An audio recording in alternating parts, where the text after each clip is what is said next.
dalam pernyataan bersama ini adalah Profesor Dr. Armada Rianto dari STMT Widya Sasana Malang, Dr. Elias Tinambunan dari STMT Santo Yohanes Pematang Siantar, Dr. Otto Kusimaru dari IFTK Galileo Momere, Dr. C.B. Mulyanto dari Fakultas Teologi Bedawati Universitas Santa Dharma Yogyakarta, Dr. Barnabas Ohoy Butul dari STM Seminari Minahasa, dan akhirnya Dr. Andes Subali Licencia Juris Kanonici dari Fakultas Filsafat Universitas Widya Mandira. Berikut saya bacakan hasil dari kesepakatan bersama itu. Demi kehormatan bangsa dan negara, pemilihan umum yang jujur dan adil adalah langkah penting dari setiap proses peralihan pemerintahan dan lembaga perwakilan di Indonesia sejak reformasi 1998. Dua asas ini, jujur dan adil, bukan saja untuk menjaga setiap suara dihargai, melainkan lebih dari itu sebagai acara etika politik kita.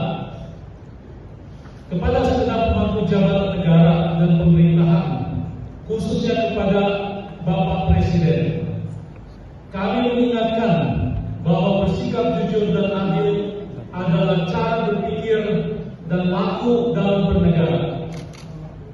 Kekuasaan yang dijalankan secara langsung akan merusak etika, kemudian hukum akan ikut merusak juga.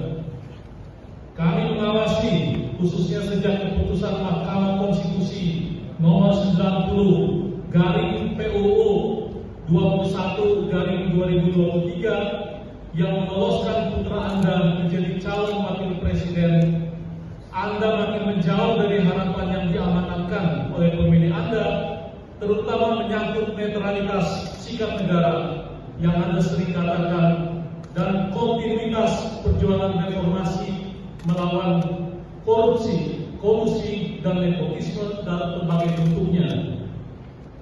Melanjutkan seruan yang pertama pada tanggal 27 November tahun lalu bernama Seruan Jembatan Zero, kami seluruh Civitas Akademika serta alumni Sekolah Tinggi Filsafat dan Teologi dari seluruh Indonesia menyatakan sikap.